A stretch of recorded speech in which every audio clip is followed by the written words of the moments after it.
அன்பார்ந்த தியானதர்மை யூடியூப் நேயர்களுக்கு வணக்கம். இதுவும் ஒரு முக்கியமான பதிவு. மனித வாழ்க்கையில் எந்த இடத்துல தடை இருக்கு, ஒவ்வொரு காரியத்திற்கும் ஒரு தடை இருக்கு அப்படிங்கிற ஒரு விஷயத்த நம்ம இலகுவா தெரிஞ்சுக்கிட்டோம்னா அதுல நம்ம அந்த பிரச்சனையை தீர்ப்பது எளிது. இது யாருக்கும் தெரியுது. பொதுவாக நம்ம ஏதாவது ஒரு சிந்தனை பண்ணிட்டு போராடி கொண்டே இருக்கிறோம்.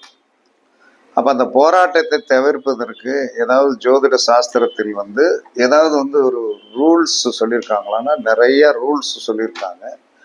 அந்த விதத்தில் நமக்கு அதிகமான தொந்தரவை கொடுக்கக்கூடியது யார்?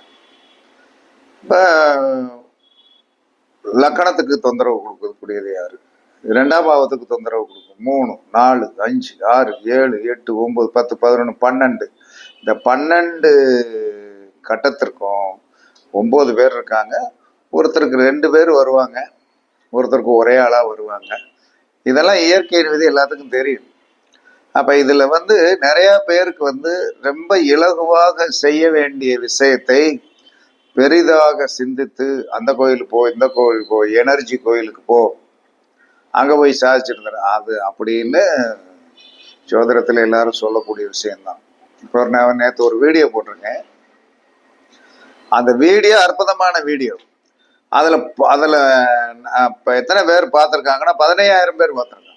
ஒரு சாதாரணமான வீடியோ. யமகண்டத்தில் என்ன மந்திரம் சொல்லி பணமழை பொழிவுது அப்படின்னு. இது ஏற்கனவே வந்திருக்கே, வேற யாராவது போட்டிருப்பாங்க அப்படின்னு ஒருத்தன் கமெண்ட் பண்றான். அட முட்டாளே, ஜோதிடத்துல 1000 பேர் இன்னைக்கும் அவர்களுக்கு தெரிந்த ஒன்றை தன்னுடைய சப்ஸ்கிரைபர்களுக்காக, என்னுடைய சப்ஸ்கிரைபர் என்பது என்னுடைய குழந்தைகள் மாதிரி, நான் தானடா உணவு கொடுக்கணும். பக்கத்து வீட்டுக்காரன் பிரியாணி செஞ்சிட்டு இருக்கான், இங்க வாடை அடிக்கும். அப்ப அந்த நேரத்தில் நம்மளுடைய சப்ஸ்கிரைபர்களுக்கு நாம் எப்படி ஒரு செயலை கொடுத்து என்னுடைய குழந்தைகளுக்கு நான் எப்படி செய்வேன் அப்படிங்கிற ஒரு கணக்கு இருக்கு. மற்றவர்கள் செய்வது வேறு. அதனால ஜோதிடம் என்பது இவன் போட்டான் அவன் போட்டாங்க. நான் போட்ட என்ன சொல்றான்னா குபேர புள்ளியை இன்னொரு ஜோதிட நண்பர் அவர் நான் எப்படி பேசுறேன்னு அப்படியே பேசி போட்டிருக்காரு. நான் இன்னைக்கு வரைக்கும் மன வருத்தமே படல. ஏன்னு தெரியுமா? அவரதுலயும் 12,000 பேர் பார்த்திருக்கான். ஏன் இதுல 40,000 பேர் பார்த்திருக்கேன். இந்த 52,000 பேர் என்னது, அவன் இதை தெரிஞ்சுக்கிட்டான் அப்படிங்கிற ஒரு எண்ணம் தான் நமக்கு வரணுமே தவிர, நாம் பராசர முனிவரா, அவர் எல்லாத்துக்கும் தெரியும் தானே கொடுத்தாரு. அதனால அந்த மாதிரி சிந்தனை பண்ணாது. இதெல்லாம் இந்த அடமெண்ட் அண்டர் பாட்டம் திங்கிங் அப்படிங்கிற ஒரு செயலுக்கு வரக்கூடாது. நமக்கு ஒண்ணுக்கு ஒரு இது கண்ணுக்கு தட்டுப்படுதா, அது நமக்கு சாதகமா இருக்கா, அதை நல்லா பாருங்க. 1க்கு 2 தடவை படிங்க, பரிசித்து பாருங்கள். கண்டிப்பாக உங்களுடைய வாழ்க்கையில் நீங்கள் வெற்றி பெறலாம். அப்ப நம்மளுடைய காரியங்களை தடை செய்யக்கூடிய ஒரு சக்தி எங்கே இருக்கிறது அப்படின்னு நீங்க பார்க்கணும். அப்படி பார்க்கும் போதுதான் நீங்கள் கண்டிப்பாக அந்த தடை செய்யக்கூடிய சக்திக்கு உண்டான உணவை என்ன சொன்ன நம்ம தானம் பண்ணிடுறோம். தானம் பண்ணி விட்டோம் என்று சொன்னால் கண்டிப்பாக நீங்க அந்த தடைகளை எப்பயுமே தடைகளை உடைக்கக்கூடிய சக்தி தான தர்மங்களுக்கு தான் உண்டு, வேற எதுக்குமே கிடையாது.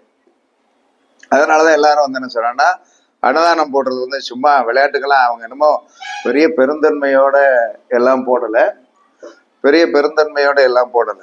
ஆனால் அவர்கள் போடுவது தன்னுடைய கர்மாவை அழிப்பதற்கு தான் போடுதாங்க.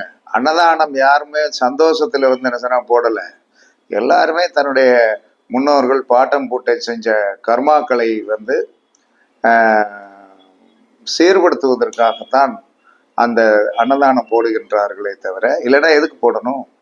இதுக்கு போட வேண்டிய அவசியமே கிடையாது. அந்த காரியமா தான் போடுவாங்க, காரியம் இல்லாம போடவே மாட்டாங்க.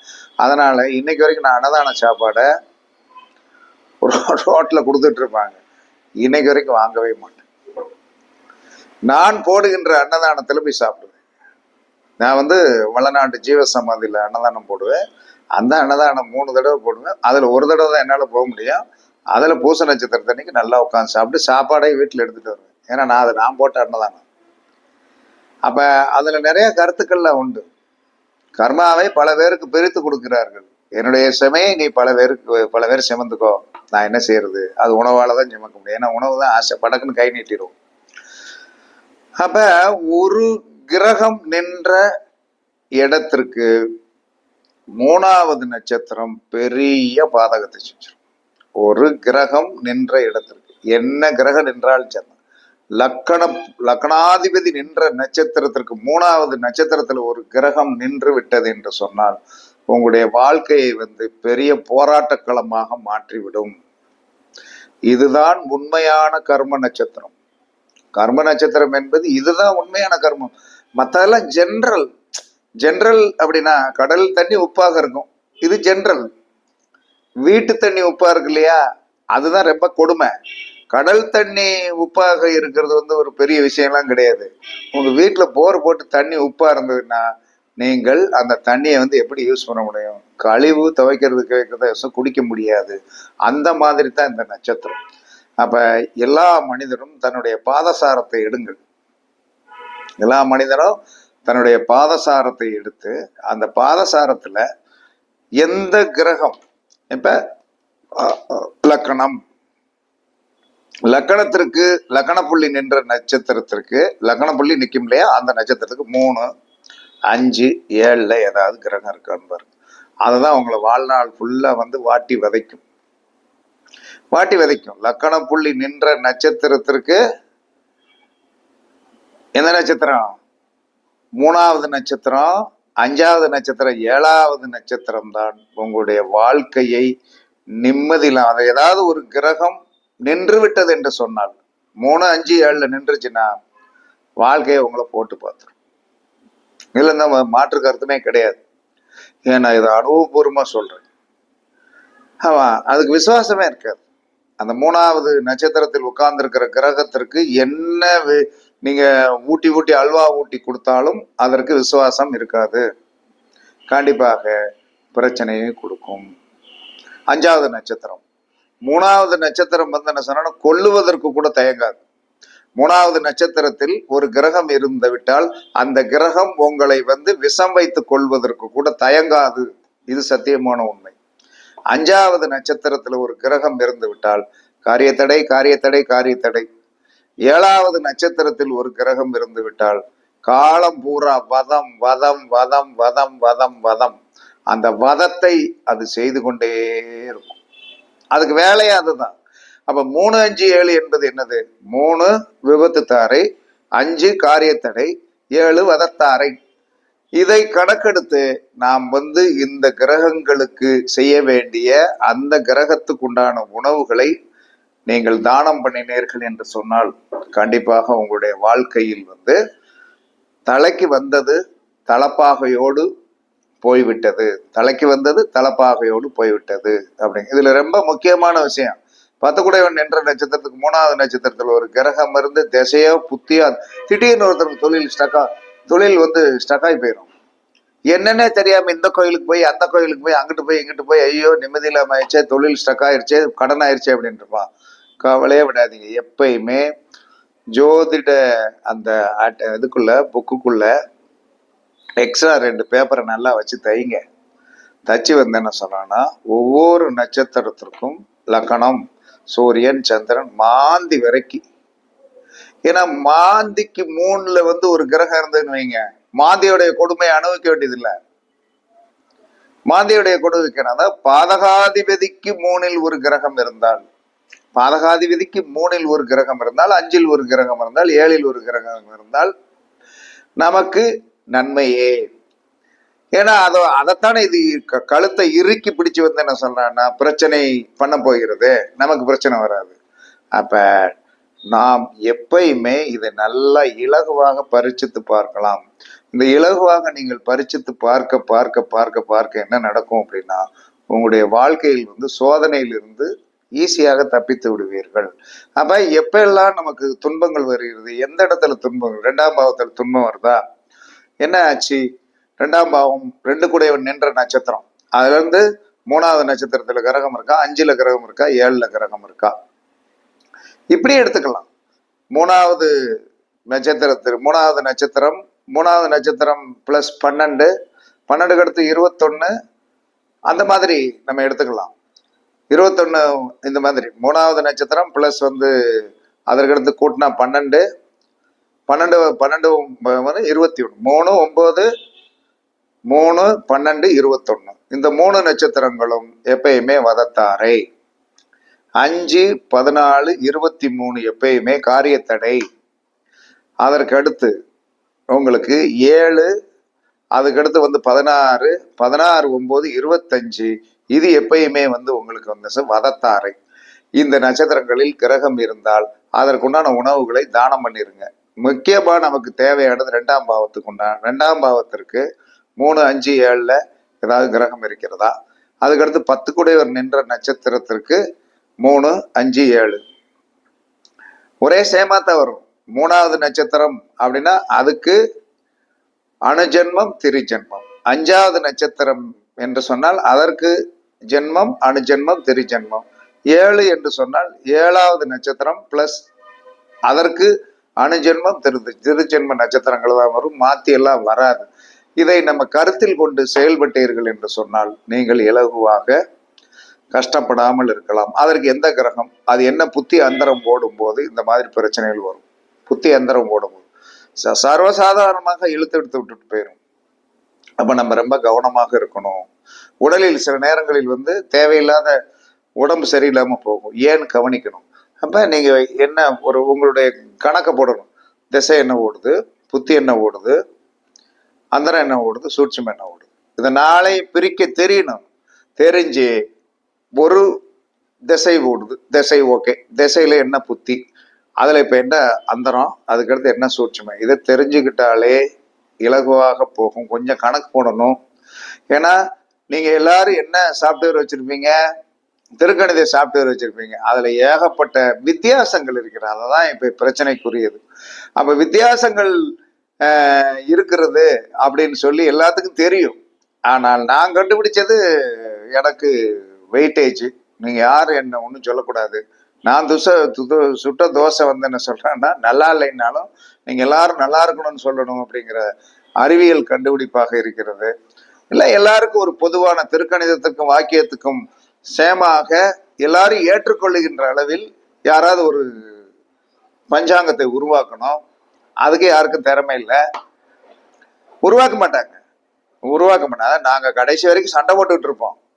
ஆனால் உருவாக்கி எல்லாரையும் சமமாக உட்கார வச்சு திருக்கணிதம் வாக்கியம் நீ வா ஒரு நல்ல ஒரு எல்லாத்தையும் கூப்பிட்டு பெரிய ஜோதிட ஜாம்பவான்கள் நிறைய இருக்காங்க. இதை இப்படி கண்டுபிடிச்சிருக்கு, இப்படி இதெல்லாம் ஏத்துக்கிடுவோமா, இப்படி கரெக்டா தானே வருது அப்படின்னு சொல்லிட்டு ஒரு சாஃப்ட்வேரை கண்டுபிடிச்சு நேட் பண்ணா எல்லாரும் ஓகேன்னு சொல்லுவதற்கு தயாராக இல்லாமல்லாம் கிடையாது. ஏன் இவ்வளவு வித்தியாசம் வரக்கூடாது, அவ்வளவுதான் என்ன பொறுத்தளவு. வித்தியாசம் லக்கணங்கள் மாறி போய்விட்டுறது, நட்சத்திரங்கள் மாறி போய்விடுறது. அவனுடைய குணாதிசயத்தை பார்த்தோம்னா என்ன சொன்னான்னா, அதுக்கு வேறு மாறாக இருக்கிறான். அப்ப நம்ம கண்டிப்பாக ஒரு சமநிலை கோட்பாட்டுக்கு கொண்டு வருவாங்களான்னா கடைசி வரைக்கும் நம்ம அடிச்சுட்டு கிடப்போம்டா. அப்பதானே நம்ம நம்மளை பார்த்து என்ன செய்ய, ஏதாவது ஜோதிடர் என்று சொல்லக்கூடியது ஒண்ணு இருக்குது அப்படின்னு சொல்லிட்டு எல்லாரும் நம்புவான். எல்லாம் சமநிலைப்பட்டு ஒருநிலைப்பட்டாச்சுன்னா அப்படியே மறைஞ்சு போயிரும்ல அப்படின்னு சொல்லக்கூடிய ஒரு நிலைக்கு வந்துட்டாங்க. உண்மையாக கண்டுபிடிக்க முடியும். நீங்க நினைக்கலாம், நீங்க கண்டுபிடிக்கலாமா? அந்த அளவுக்கெல்லாம் நமக்கு என்ன சொல்லலாம், பொறுமை கிடையாது. அதற்கு இன்னும் 10 வருஷம் இருக்குது. அப்படி ஒன்றை கண்டுபிடிக்கக்கூடிய ஒரு சக்தி நமக்கு இறைவன் கொடுத்தால் கண்டிப்பா கண்டுபிடிச்சிருவோம். கண்டுபிடிச்சு 2 பேருமே நீயும் உன் சைடு வா, இந்த சைடு வா, இதை நம்ம சமநிலைப்படுத்தி பார்ப்போம் அப்படிங்கிற நிலைமை இறைவன் தான் கொடுக்கணும். நம்மளால செய்யலாம் முடியாது. அதற்கு அந்த அறிவை கொடுத்தான் என்று சொன்னால் கண்டிப்பாக அதுக்கு ஹெல்ப்புக்கெல்லாம் ஆள் வேணும். சாதாரணமான விஷயம் கிடையாது. அதனால உங்களுடைய எந்த பாவங்கள், எந்த கட்டங்களில் உங்களுக்கு பிரச்சனைகள் ஏற்படுகிறதோ, நீங்கள் பெரிய போராளிகளாகவும் கஷ்டத்தை தூக்கி சுமக்கின்றவர்களாகவும் இருக்கிறீர்களோ, அதிலிருந்து நீங்கள் சுமூகமாக விடுபடுவதற்கு நீங்கள் செய்ய வேண்டிய ஒரே ஒரு விஷயம், உங்களுடைய அதற்குண்டான கிரகம் நின்ற நட்சத்திரத்திற்கு 3வது நட்சத்திரம், 5வது நட்சத்திரம், 7வது நட்சத்திரம், இதுல இருந்து 3வது நட்சத்திரம் என்பது ஜென்மம், அதுக்கடுத்து என்ன சொன்னா அணுஜென்மம் திருஜென்மம் அப்படின்னுங்க. 7வது நட்சத்திரம் என்பது ஜென்மம், 5வது நட்சத்திரம் என்பது ஜென்மம், அணுஜென்மம் திருஜென்மம் எடுங்க. 7வது நட்சத்திரம் என்பது வதம், 7வது நட்சத்திரம் ஜென்மமாகும். அதுக்கடுத்து அணுஜென்மம் திருஜென்மமாக எடுத்து பார்த்து நீங்கள் கரெக்டா பள்ளி வச்சுக்கிட்டீங்கன்னா இலகுவாக நமக்கு சக்சஸ் பண்ணி கொடுக்கக்கூடிய கிரகங்கள் எது, நம்ம போராடக்கூடியது எது அப்படிங்கிறத நீங்க அழகா சார்ட்டே போட்டுக்கலாம். எனக்கெல்லாம் ஒரு கிரகம் இருக்குது. ஓடுகின்ற திசை நாயகனுக்கு 3ஆம் இடத்துல ஒரு கிரகம் எப்படி இருக்கும் பாருங்க. அந்த அந்த புத்தி ஓடுது. அது என்னைக்கு ஆரம்பிச்சதோ அன்னையிலிருந்து ஒரு போராட்டம். என்ன என்ன சொன்னா ஒரு 9வது மாசம் முடிகிற வரைக்கும் இருக்கு. 2 வருஷம் 8 மாசம். இந்த 2 வருஷம் 8 மாசத்துல அது அந்த 3வது நட்சத்திரம் என்பது வதத்தை விபத்து தாரை. அப்ப விபத்து தாரை அப்படின்னு சொல்லி வரும்போது விபத்தை கொடுக்கல, ஆனால் உடல் ரீதியாக சின்ன பாதிப்புகளை கண்டிப்பாக கொடுத்துருக்கு. இன்னைக்கு வரைக்கும் இருக்கு. அது அது முடிஞ்ச பிறகுதான் போகும். அது ஏகப்பட்ட பிரச்சனைகள் வந்துச்சு. நமக்கு அது சமாளிக்க தெரிஞ்ச காரணத்தினால நம்ம அதை என்ன சொன்னா அப்படியே டேக்கிள் பண்ணி கொண்டு கடைசியா என்ன ஒரு 3 மாசம் இருக்கு, 3 months. அப்ப 3 months அப்படிங்கும்போது இப்போதைக்கு ஜூன், ஜூலை, ஆகஸ்ட், செப்டம்பர் மாசம் முடியுது. அதுக்கு பிறகு அப்பா ஓரளவு பிரச்சனை இல்லாம இருக்கும். இல்லைன்னா அதெல்லாம் பார்த்து அனுபவிச்சு ரொம்ப சங்கடங்களுக்கு உண்டாக்கி விட்டது. அதனாலதான் இந்த மாதிரி இதுதான் கர்ம நட்சத்திரம் அப்படிங்கிறது. கர்ம நட்சத்திரத்துடைய ஹை குவாலிட்டி பிரைட்னஸ் இந்த விதைகள்ல சொல்றாங்க. ஹைபிரிட் அப்படின்னு சொல்லுவாங்களே, துன்பத்தை கொடுப்பதில் ஹைபிரிட் யார் என்று சொன்னால் நம்மளுடைய நம்மளுடைய எந்த கிரகத்திற்குண்டான கிரகத்திற்கு 3வது நட்சத்திரம், 5வது நட்சத்திரம், 7வது நட்சத்திரத்துல கிரகம் இருந்துச்சுன்னா நம்மளை வாட்டி வதைக்கும். இது சத்தியமான உண்மை என்று கூறி அதற்குண்டான உணவுகளை தானம் பண்ணி அதை சமன்படுத்திக் கொள்ளுங்கள். கண்டிப்பாக பாதிப்பில்லாமல் இருப்பீர்கள் என்று கூறி உங்களிடமிருந்து விடைபெறுவது சிப்பிப்பாறை ஜோதிடர் சாதி ராகவன் ஜெயபாலாஜி. சுகமே சொல்க, வாழ்க வளமுடன், வாழ்க வளமுடன். வணக்கம்.